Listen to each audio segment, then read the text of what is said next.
కృష్ణా జిల్లా మచిలీపట్నంలోని సుపరిపాలనలో తొలి అడుగు కార్యక్రమంలో మంత్రి కొల్లు రవీంద్ర పాల్గొన్నారు. మంత్రి ఇంటింటికి వెళ్లి ప్రజల సమస్యలు అడిగి తెలుసుకున్నారు.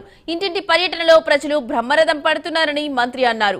కూటమి ప్రభుత్వ ఏడాది పాలన పట్ల అన్ని వర్గాలు సంతృప్తి వ్యక్తం చేస్తున్నాయన్నారు. మచిలీపట్నం అభివృద్ధికి పెద్ద ఎత్తున నిధులు తెచ్చేందుకు కృషి చేస్తున్నామన్నారు.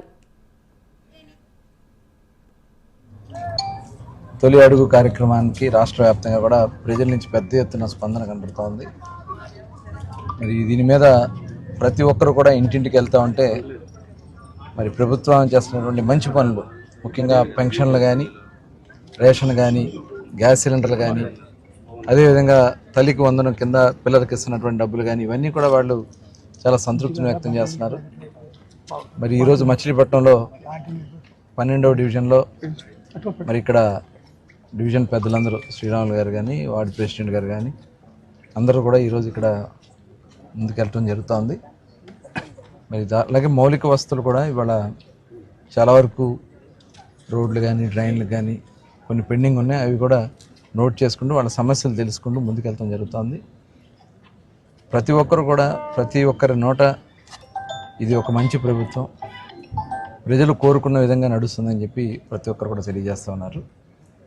ఇవాళ దాదాపు 64 లక్షల మందికి పెన్షన్లు ఈ రాష్ట్రంలో ఇస్తాం. భారతదేశంలో ఏ రాష్ట్రంలో కూడా 4,000 రూపాయలు, 6,000 రూపాయలు, 10,000-15,000 రూపాయలు ఇచ్చే ప్రభుత్వాలు ఎక్కడా కూడా లేవు, దరిదాపుల్లో కూడా లేవు. అది కూడా తక్కువ నెంబర్ ఇస్తున్నారు, అది కూడా వేలల్లోనే ఇస్తున్నారు. 2,000, 3,000, 2,000 లోపే ఉన్నాయి అన్నీ కూడా. అలాంటిది గౌరవ ముఖ్యమంత్రి గారు పేదలు కూడా ఆనందంగా ఉండాలని మరి ప్రభుత్వం వచ్చిన వెంటనే పెంచి 4,000 అందిస్తున్నాం. అలాగే ప్రతి కుటుంబానికి 3 గ్యాస్ సిలిండర్లు ఇచ్చిన ద్వారా ఇప్పుడు దాదాపు 2 కోట్ల గ్యాస్ సిలిండర్లు అందించాం.